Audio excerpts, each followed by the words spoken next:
Good afternoon. Welcome to this month's edition of Communication for Life.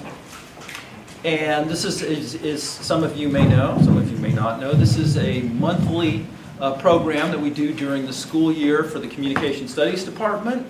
And we invite distinguished graduates of our department to talk about their careers and their lives in general, because we like to think that communication may influence other parts of your life as well as just your professional work.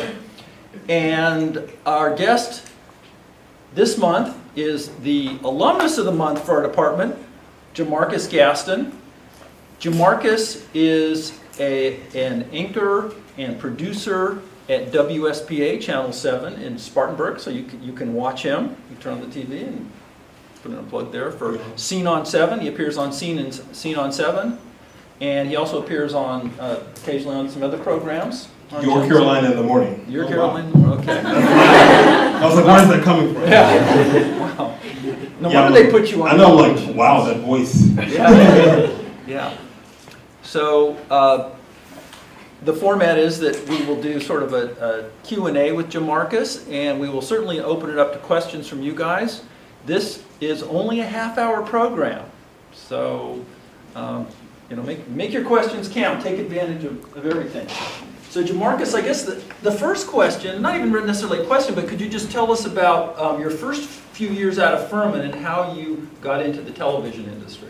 Yeah, so my first actually month out of Furman, I went straight into the workforce in Spartanburg. I interned at the station that I currently work for, WSPA Channel 7, that's a CBS affiliate here. And so I got a job before I graduated, really, but it was a job in the marketing and communications promotions type job where I would write those promos that were coming up tonight at 11 on 7 News, and I would write those 30-second interstitials for the station. And I knew I wanted to do other things, but that was a foot in the door, and that's all I needed. Since I interned there and I did a good job at that, they were like, hey, we don't know what you can do, but we'll let you try it. And so I did that.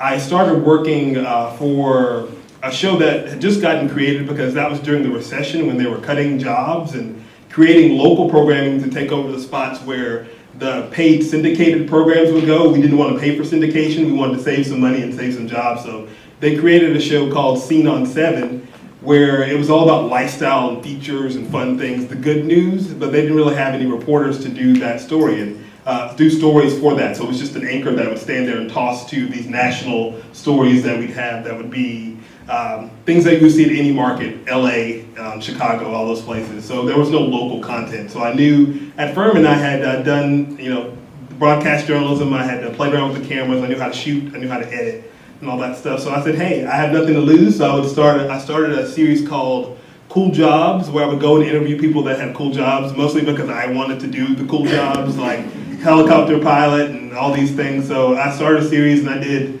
50 stories in that series just because I wanted to. I wasn't getting paid for it. I had to do my job as a promotions producer and do the job as the kind of volunteer reporter.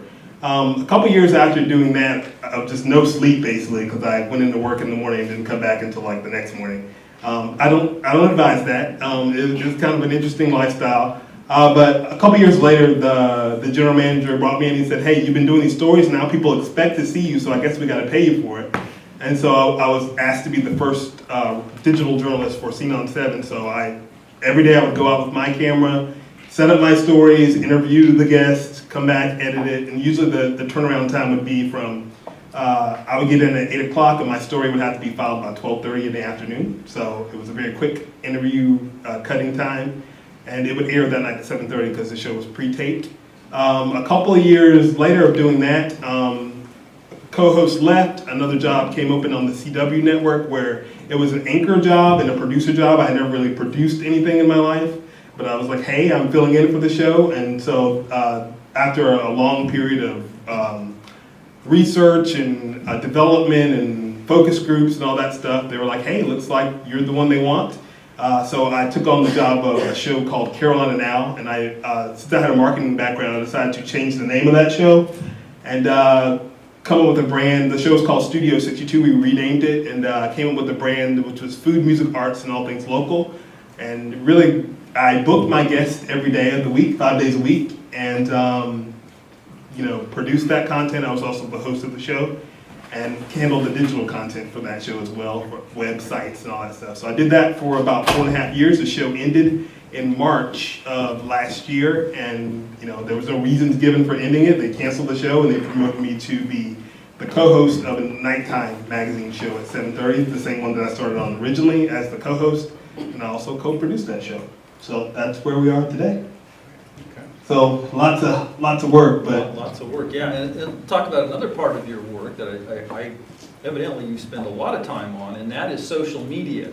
And if you thought about back when you were an undergraduate, and maybe we talked about you going into broadcasting, we probably never envisioned that social media would be such a big part of it. What's that? Yeah, like? not at all. I mean, social media is something that I dreaded during Furman, and I'm really old, so the fact that you guys probably live and sleep social media.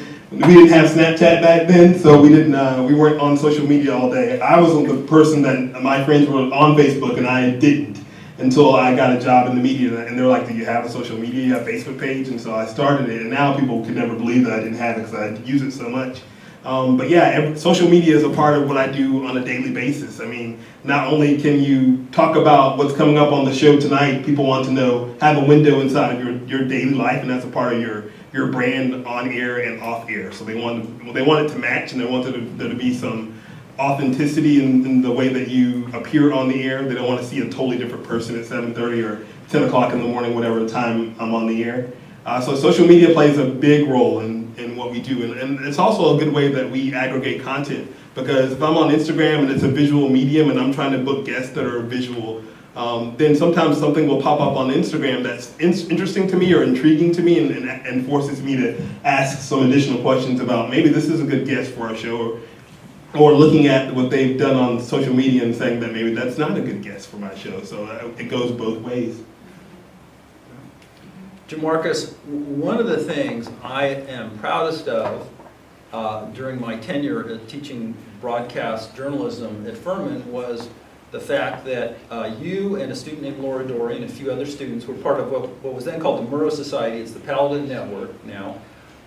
Produced sort of a sequel to a very famous American documentary called Harvest of Shame about migrant farm workers that was produced in 1960. And it's still considered one of the most important documentaries in American history.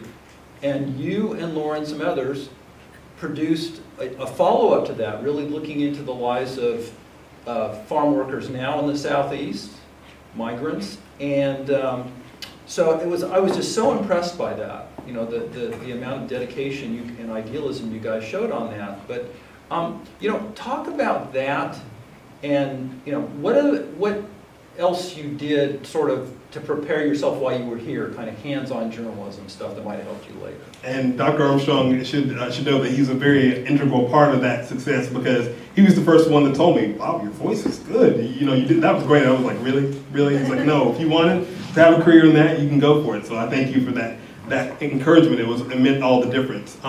For the Murrow Society, when we were doing that, it was a really it hadn't been around very long. It may have been like the first year of its creation or second year of its creation, and Laura Dory and I were just two idealistic students that were like, "Hey, let's go, and maybe there's more to the story." The young journalists trying to figure it out, and lo and behold, there was a whole lot more to the story. And probably going back at it now as a professional, I probably would have gawked a little bit at some of the things that we talked about in that, and there are definitely some other questions that I would ask now as an adult.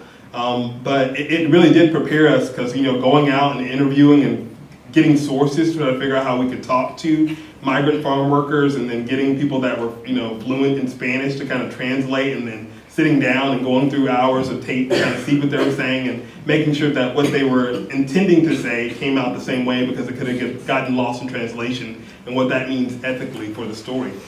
So it really taught us early on and how to use a video camera, how to learn that if you're shooting to the sun, that's probably not a good idea. White balancing, audio, all that stuff that you will eventually learn. You'd rather learn it in college than learning it on your first story when you're expected to make deadline, and it can mean the difference between keeping your job.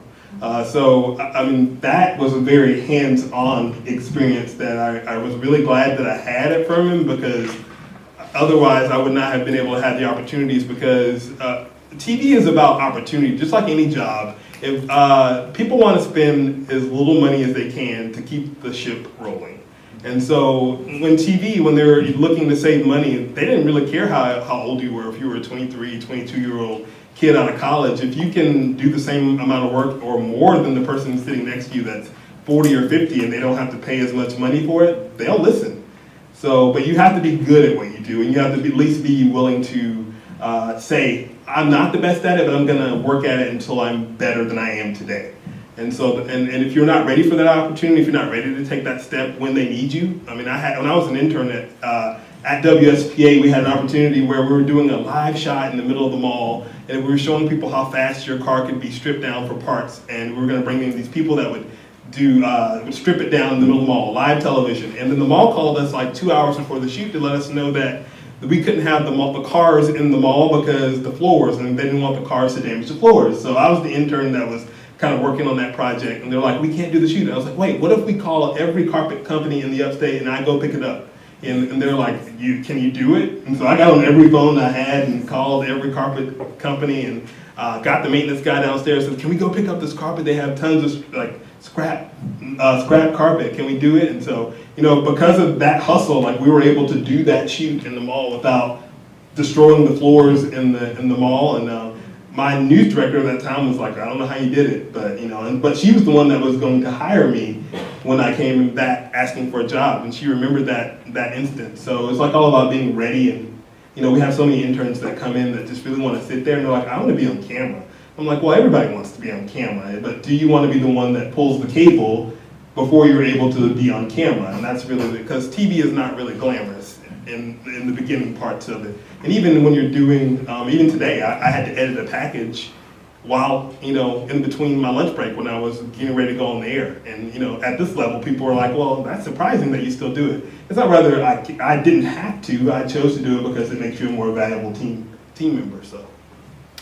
Jamarcus, in a way, what you were doing at WSPA Channel 7 is very retro.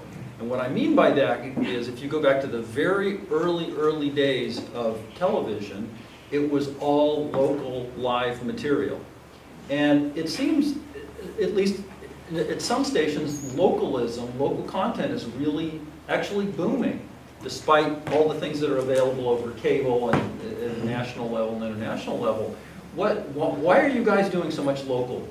Well, I mean, it is both a community type effort as well as an economic effort for the station, because if they don't have to pay $400,000 a year or however much money it is for Everybody Loves Raymond to play at 7:30, that means that we can produce content that will cost them less than $400,000 a year to produce. So for them, they get to save money, and then they can add advertising dollars, because we all know TV is about advertising after all. Then at night, you'll see me on Scene on 7. I will be holding a Sphinx mug, product placement. And so that there are advertisers that pay for different things. The clothes we wear sometimes are sponsored.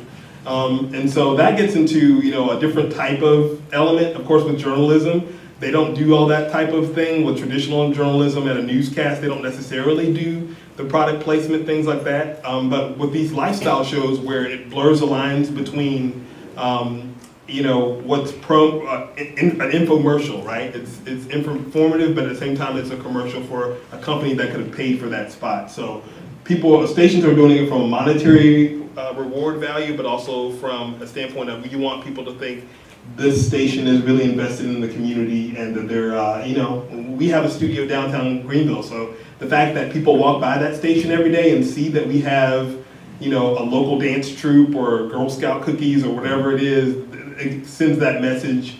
This station cares about the community, and our brand of our station is Carolina's Family. So when you see that in downtown Greenville, it plays into that motive as well. How about some questions from the audience? Sure. I talk a lot, sorry. I'm never like, we don't have time for questions. Yeah, I would love some questions, and no question is a dumb question. People think that they are sometimes. There's Em, I'm sure she'll have a good question. So were you only a communication major?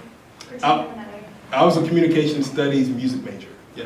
So what classes were extremely helpful to you in your job? I really probably wouldn't have pursued it further had I not taken broadcast journalism, because that was the first time I had any experience with even picking up a video camera or, learning the ins and outs and, asking Dr. Armstrong every question in the book, like, why do they do this and how can you do this and why, and so, but that really fed my energy from the start, so I think that was definitely an integral one. Public speaking is one that you can never do without, and of course, Dr. King's classes were amazing too because they made you think the extra step of why are these things the way? What are the contexts? What are the historical aspects of this? And because I went to my first job, I had people that came straight from USC and some of these other schools where they were probably more than familiar with the cameras that we had, but they didn't know history. They didn't know all these things that I feel like Furman gave us a great a start from and a basis of research and things like that. Like they would just say, hey, oh, this is the way it is. I don't want to go any farther than that. And so me being the engaged learner that I am at Furman, I'm going to go and check out the book and research it and ask some questions. And so people always respected that about a Furman education, that I could learn a camera. I mean, you could take a camera home overnight and learn that, but hopefully you have a basis of learning a little bit more about this thing we call communications. So. Other questions? Jamarcus, what does it mean exactly to produce a show? What do producers do? Producers have the most important job of any television show. A producer is a person that is basically in charge of the show. I mean, they produce the content, and that may mean calling a guest to say, hey, I need you to come on the show next Wednesday to talk about X, Y, and Z. And so that producer will then piece that segment together. I may say, Dr. King, could you send me 5 talking points that talk about the civil rights movement and this specific time during the civil rights movement?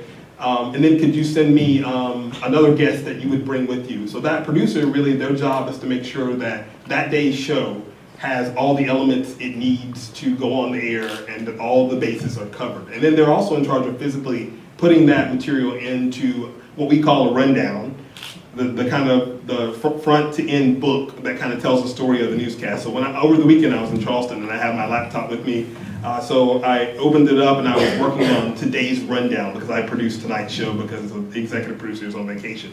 And so I can produce a show from anywhere, in the middle of the coffee shop, at the Paladin, wherever, it doesn't matter. It looks like I'm just typing on a computer, but you just piece that all together, video, pictures, website address, everything you see on the screen, a producer had to put it in. There's no more automated system. So a producer can be someone who's the executive producer who operates with a couple of different producers, or they could be a producer who just is they're in charge of one guest. One of my friends is a line producer in Chicago at the Windy City Live show, and her job is really to produce food segments.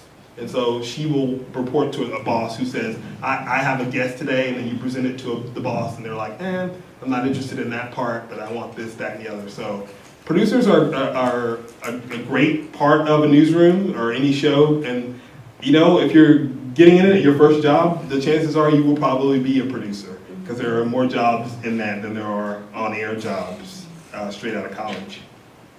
What programs would you say we need to be a good producer, like have a good knowledge of to do that job? I would say, with producing, in college you probably aren't going to have access to the ENPS is the electronic news gathering system that we use, and most newsrooms around the country will use to kind of set up a newscast, and most students won't ever have access to that, but through an internship, if you were to get an internship at a station, they would definitely give you access to that sort of thing.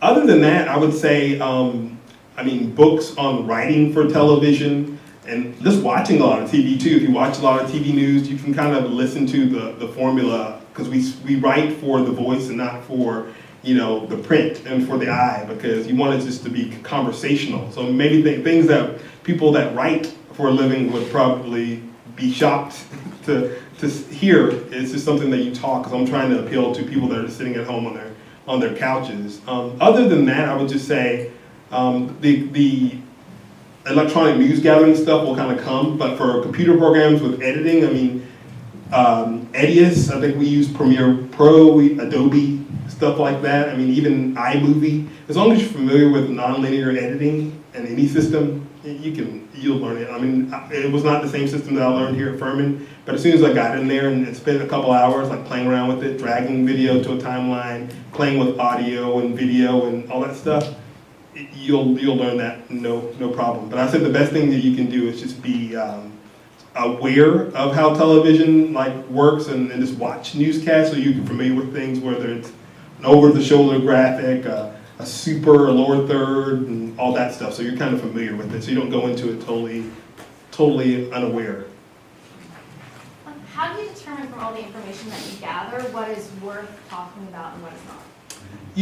That's a great question, and that's a question they juggle with more on the news side of things because, I've been in the newsrooms where the producers are debating whether they think stories are important, and that's why it's important to have a diverse editorial team around a table, so then when you're coming at something that may be big in the Black community may not be something that's important to half of the people sitting in the room, but we serve a pretty diverse demographic at the station. So it gets really heated in a newsroom, and it should. That's the sign of a healthy newsroom when it gets heated, because if everyone's sitting around agreeing, then I'm not sure we're doing our viewers a service.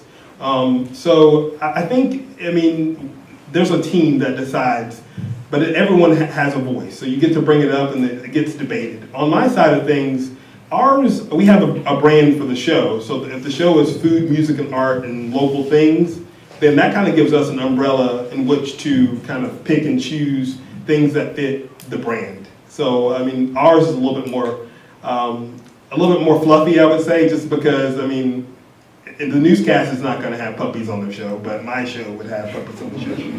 So, and they're just totally different things, it just depends on what the brand of the show and the mission of the show is. Our newscast would probably lead with something that is a little bit, you've heard the term, if it bleeds, it leads, and that's probably what would happen in the local market. The journalism industry is notoriously evolving, and as someone who's interested in going to broadcast, that can be really intimidating. Do you have any predictions as to where it's headed, or advice in terms of keeping up with the evolution? That's a great question. It's evolved so much, even being inside of it. I've been working in TV for 10 years, and it's evolved a whole lot. And Dr. Armstrong kind of hit it on the head when he said the social media aspect of things. Now there are anchors that don't even ever appear on TV. There are anchors that are just on Instagram. I was watching an Instagram story the other day, and it was a reporter kind of giving me a little tidbit of the news as an Insta story. And so that's the thing. So you don't have to, if you want to work in media and you're obsessed with social media, you could do social media reporting for a station, especially with the amount of content that blogs and things are looking all the time. And we have the influencers, as you guys know, are now a big part of that conversation. A lot of times TV people don't even get invited to things. I cover the arts in this community. A lot of times I'm invited to these dinners where their restaurants are promoting their new menu or whatever, and a lot of times I'm surrounded by influencers, and the influencers all have their lifestyle blogs or lifestyle Instagrams, so that's a whole different level of the way the market is going and the media is going. So no longer do people only look to TV to tell me what I should be knowing that day. You have Twitter, you have Instagram, you have all these websites that are kind of spewing information. So I think that if you're going to be working in media in 2018 and beyond, you have to have a social media presence, and you have to be able to use that to tell the story. You have people in our newsroom who don't have Instagram, don't have Twitter, and that's kind of the end of that, because bosses are now requiring you to have those and to use them on a daily basis. So they even look at where your stories rank compared to your competitors in the market. So there are websites that spew that information out. I can look right now and tell you what reporter in this market has the most viral story of, and so that then determines the conversations that they have in the newsroom about what stories go where.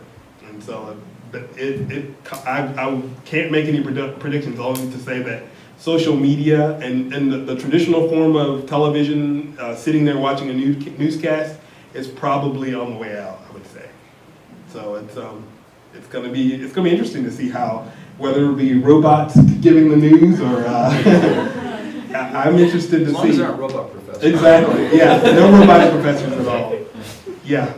But hopefully my job is safe too. But Jamarcus, I have a really kind of a basic question. I think we all know, probably just about everybody in this room knows, that most people who have jobs in broadcasting, or even careers in communication in general, start out as interns. Really important to do internships. Do you have some basic advice as to how people should handle themselves as interns? What can they do to, I hate to use the word promote, but to sort of shine as interns? I deal with this every day, and when I had my own morning show, I was directly in charge of the interns, and it literally made the difference to see them in action, or in inaction, actually, because a lot of them would come into the studio, and they would go immediately to their cell phone, and they would just sit in the corner and wait for someone to tell them to do something. And I said, if that is the biggest way to send a big red flag to me that you don't want to be there and you're not there to better yourself and to better my organization. So I think the best thing that you can do is, first of all, yes, you need an internship, and whether it's an internship in something that you think you would be doing is kind of irrelevant. Just take the internship and make sure that you're there to do something. Don't wait for someone to ask you to do something. Be that pesky little intern that goes up to the boss and says, hey, can I help you with that project? I heard you talking about that project, and I went and found some information that could be helpful. Because my internship at WSPA was me helping the problem solver reporter, where people would call the station all times of day and night and say, I need help paying my phone bill, or so-and-so threw trash in my yard, and it was all this stuff, but it was my job to keep a log of all that was happening. And in some of those instances, she was off a couple of days, so I would take the information that they gave me, I would call the utility place and say, we had this viewer who called in and said X, Y, and Z, and they're like, oh yeah, that was a mistake, because you say you're with WSPA Channel 7, they don't want any problems. And so then they would, go and correct the thing. And then when my boss came back, I'd say, I called them, and here's the log of what happened. And she was like, so you solved the problem for them? I'm like, well, I just called the utility place. And so that let her know that I was an intern that was just not there. And it was a summer internship, so I was not into it, right?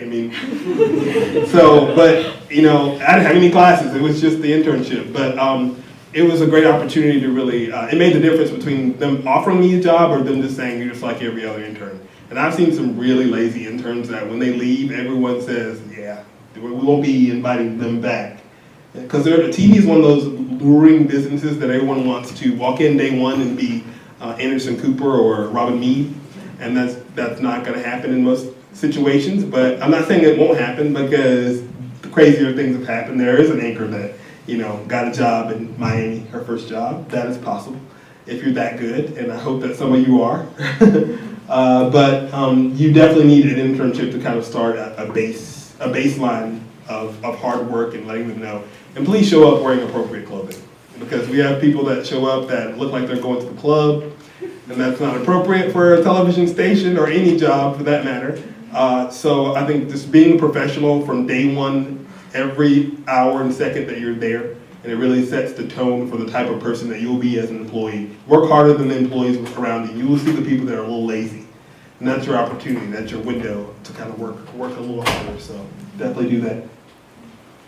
Well, Jamarcus, still got that great voice. Well, thank you. I forgot. You forgot it. Yeah, and listen to the professors too, because you think they're just kind of blowing smoke. You're like, I don't know. Can I do this job? But it was really that kind of that interest in them telling you can do it. And this guy here is another great field of advice to kind of say, you can do this, and ask them questions and be curious about it. And you guys can do anything you want to. And if there's anything that I can do, and I was telling Dr. Armstrong, there's some other Furman alums that are working in the field, whether it's in Atlanta or LA or New York, we're all kind of working in it, and if we can help you in any way, let us know. And WSBA has plenty of internships, so if you're more interested in the art side of things, we have 2 shows that we do every day that cover that, and we have plenty of newscasts as well. We even have a sports show that does the Clemson Dabo sports show, so if that's what you're interested in, we can help you out with that too. Jamarcus, thank you so much. Thank you guys.